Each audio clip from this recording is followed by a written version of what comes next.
भज गोविन्दं भज गोविन्दं निजमानन्दं नारणमे ॐ नमो नारायणं श्रीजय नारायणं ॐ नमो नारायणं श्रीजय नारायणं श्रीहरि नारायणं नमो नमो नारायणं श्रीहरि नारायणं नमो नमो नारायणं भज गोविन्दं भज गोविन्दं निजमानन्दं नारणमे भज गोविन्दं भज गोविन्दं निजमानन्दं नारणमे जीवानन्दं तरुमरविन्दं जीवानन्दं तरुमरविन्दं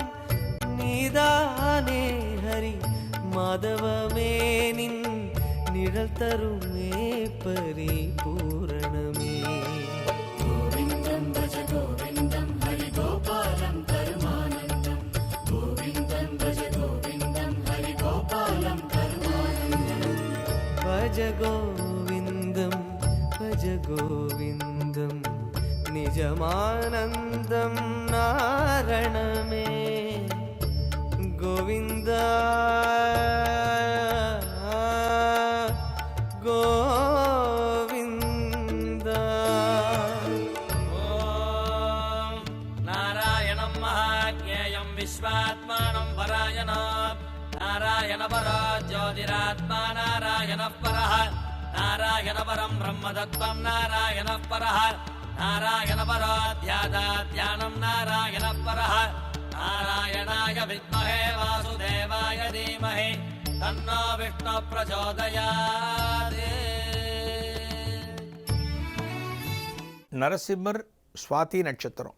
நரசிம்மர் அவதாரம் செய்தது ஒரு பிரதோஷ வேலை. இந்த பிரதோஷ வேலை என்பது சிவனுக்கு உரித்தானது. எல்லா நரசிம்ம பெருமாள் ஆலயத்திலையும் அந்த பிரதோஷ காலம் என்பது ஒரு சிறப்பான வழிபாடு நடைபெறும். ஒரு சுவாதி நட்சத்திரத்தன்னைக்கு இந்த நரசிம்மரை வழிபடுவதும் ஒரு பிரதோஷ காலத்தன்னைக்கு இந்த நரசிம்மரை வழிபடுவதும் இந்த ஆலயத்தில் மிகுந்த பலன்களை தரும் என்று ஆலய பட்டாச்சாரியார்கள் சொல்கிறார்கள். இந்த காட்டழகிய நரசிங்க பெருமாள் ஆலயத்தில் பூஜை செய்யக்கூடிய அர்ச்சகர்கள் சொல்லக்கூடிய விஷயம், எல்லா பிரார்த்தனைகளையும் நிறைவேற்றக்கூடிய ஒரு ஆற்றல் நிறைந்த ஒரு பெருமானாக நரசிம்மர் இங்கே இருக்கார். என்ன குறையாக இருந்தாலும் சரி, நமக்குள்ள என்ன சிரமம் இருந்தாலும் சரி, இந்த பெருமாள் கிட்ட வந்து சொல்லுங்கோ, இந்த நரசிங்க பெருமாள் கிட்ட வந்து சொல்லுங்கோ. அதை தவிர உங்களுக்கு கிரக தோஷங்கள் இருந்தாலும் சரி, ஒரு சனியினால் ஏற்படக்கூடிய பாதிப்புகளை அகற்றக்கூடிய வல்லமை எந்த தெய்வத்திற்கு அதிகம் இருக்கிறது என்றால் ஆஞ்சநேயருக்கு உண்டு, நரசிம்மருக்கு உண்டு. இந்த நரசிம்மரை நம்ம பிரார்த்தனை பண்ணினோம் அப்படின்னா, இப்போ சனிங்கிறது பல பேரை படுத்தின்னு இருக்கு. இதுக்கு மேல என்ன சொல்ல போற? சொல்றதுக்கு வேற ஏதாவது போய் இருந்தா சொல்லிடு. அவதான் ஏமாத்தி எல்லாத்தையும் என்கிட்ட இருந்து பறிச்சிட்டான்னு பார்த்தா நீயும் இப்போ அதே தான் பண்ணிருக்க.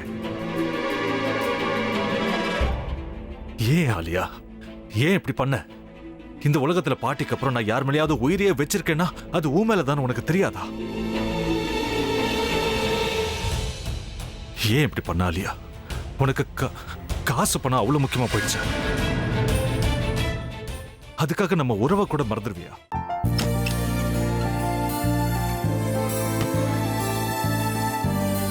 சக்தி சக்தி, ஒரு நிமிஷம்.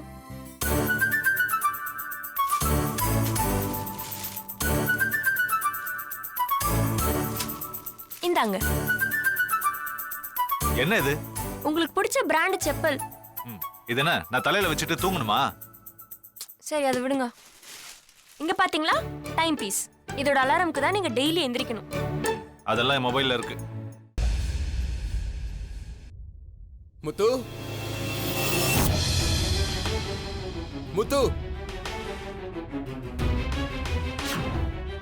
என்னடி இவன் முத்துன்னு ஒருத்தைய உருவாக்கி விட்டான்? செல்வியை மறப்பான்னு பார்த்தா எப்ப பார்த்தாலும் முத்து முத்துன்னு கூப்பிட்டு இருக்கான். முத்துவ கூப்பிட மட்டுமா செய்யறான், முத்துவ வச்சு என்னென்னமோ செய்யறான். நாம தான் இளிச்சவாய் மாதிரி வேடிக்கை பார்த்துட்டு இருக்கோம். என்ன முறைச்சு என்ன பிரயோஜனமாயா? உனக்கு வேற குரல் போயிடுச்சு. அடுத்து அவ செல்வியை கூப்பிட்டானா என்ன பண்ண போற? உன்னுடைய விருப்பப்படியே நீ ராமநாத வீட்டு மருமகளா வாழப் போற. கண்டிப்பா என்னுடைய ஸ்தானத்திலிருந்து அவன் உன்னை நல்லா பார்த்துக்குவான் அம்மா. டேய், அவரை பத்தி தான் உனக்கு தெரியும்ல. அவர் எந்த முடிவு எடுத்தாலும் அதான் ஃபைனல். நம்ம அப்பா வேணுமா வேணாமாங்கிறத நீயே முடிவு பண்ணிக்கோ. வாடா.